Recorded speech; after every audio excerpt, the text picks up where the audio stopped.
So, ito yung a day before Thanksgiving. Instead of cooking na kung ano-anong dishes, we just decided to buy pizza, tas nagdala na lang ako ng dessert. At hindi naman ibig sabihin dahil Thanksgiving, kaya nagdadala ka ng food.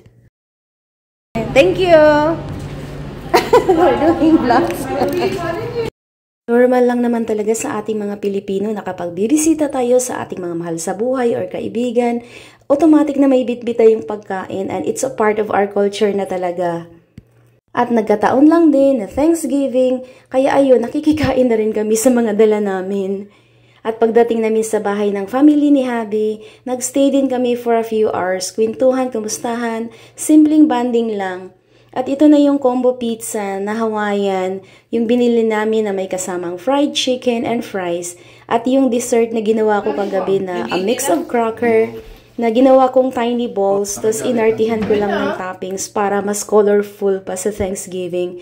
Tapos ayan, umuwi na kami around 5 p.m. Pero ito na, ang dilim na agad, yung tipong hindi mo na sure kung hapon na o gabi.